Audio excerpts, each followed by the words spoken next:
Assalamualaikum warahmatullahi wabarakatuh. Halo semuanya, perkenalkan nama saya Ria Kurnia.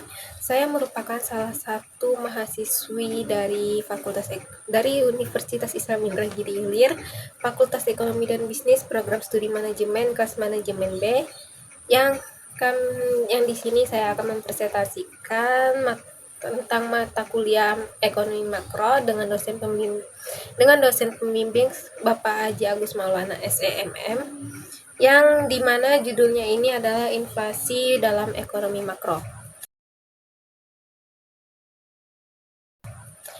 Apa sih itu inflasi? Inflasi ini adalah proses meningkatnya harga-harga barang dan jasa secara umum dan terus-menerus dalam suatu periode waktu tertentu.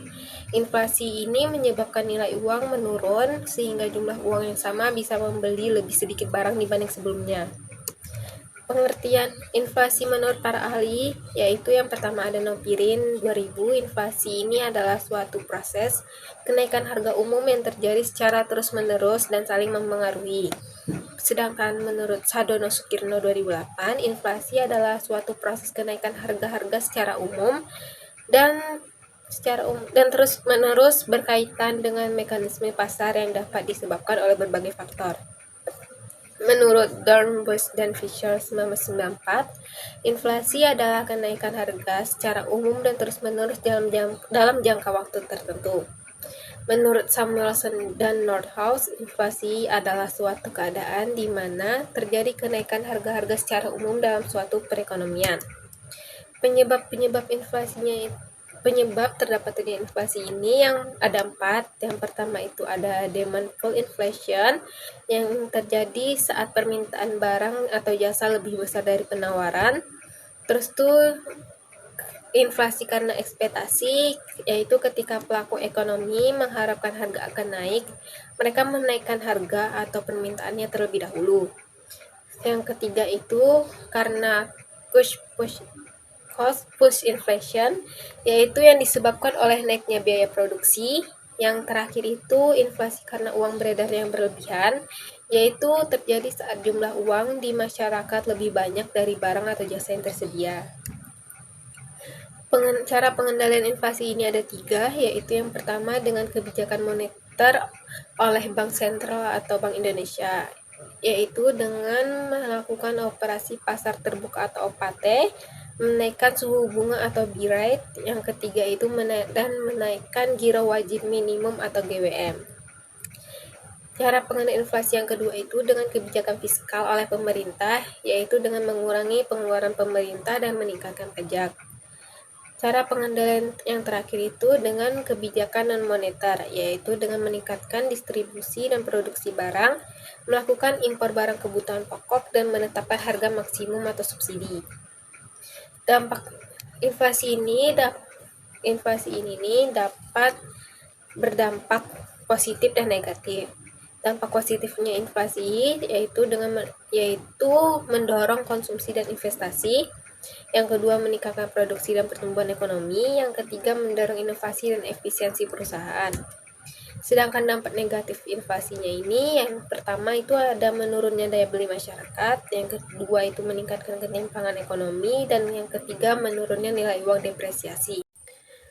Peran Bank Indonesia dalam mengendalikan inflasi yaitu dengan yang pertama dengan Bank Indonesia atau BI dan pemerintah menetapkan target inflasi setiap tahunnya. Target ini menjadi acuan untuk menjaga kestabilan harga. Yang kedua itu dengan Bank Indonesia mengendalikan inflasi melalui kebijakan moneter. Yang ketiga dengan Bank Indonesia menjaga kestabilan nilai tukar rupiah terhadap mata uang asing agar harga barang impor tidak melonjak yang dapat bisa memicu inflasi. Yang keempat itu Bank Indonesia bekerja sama dengan kementerian seperti Kementerian Keuangan dan Bappenas untuk memastikan inflasi ini bisa dikendalikan dari sisi fiskal dan produksi. Kasus inflasi ini yaitu terjadi inflasi pada saat awal pandemi COVID-19 pada tahun 2020. Pada awal pandemi COVID-19 tahun 2020, banyak negara termasuk Indonesia mengalami inflasi yang sangat rendah. Bahkan sebagian mengalami deflasi. Hal ini disebabkan oleh pembatasan sosial, penurunan aktivitas ekonomi, serta melemahnya daya beli masyarakat. Konsumsi menurun tajam karena masyarakat lebih fokus pada kebutuhan pokok dan menunda belanja barang non prioritas. Selain itu juga banyak pelaku usaha yang berhenti produksi atau menurunkan kapasitasnya sehingga ekonomi menjadi lesu. Selanjutnya, inflasi saat pemulihan ekonomi pada tahun 2021 hingga 2022. Memasuki tahun 2001 hingga 2022, inflasi mulai meningkat seiring dengan pulihnya aktivitas ekonomi. Permintaan masyarakat melonjak, namun pasokan barang dan jasanya belum sepenuhnya pulih karena gangguan pada rantai pasok global. Hal ini menyebabkan kelangkaan barang, naiknya harga pangan, energi, dan biaya logistik. Di Indonesia, inflasi meningkat, terutama akibat kenaikan harga minyak goreng, BBM, dan tarif angkutan. Bank Indonesia merespon kondisi ini dengan menjaga suku bunga dan kebijakan moneter agar inflasi tetap terkendali dan tidak membebani masyarakat. Jadi kesimpulannya, inflasi adalah kenaikan harga barang dan jasa secara umum dan terus-menerus. Inflasi ringan yang ini bisa mendorong ekonomi, tapi juga jika terlalu tinggi dapat menurunkan daya beli dan mengganggu stabilitas perekonomian. Terus karena itulah inflasi perlu dikendalikan dengan kebijakan yang tepat agar ekonomi tetap stabil dan masyarakat sejahtera. Sekian presentasi dari saya. Saya ucapkan terima kasih. Fakultas Unisi hebat, Unisi berjaya, dan gemilang. Terima kasih. Bye-bye.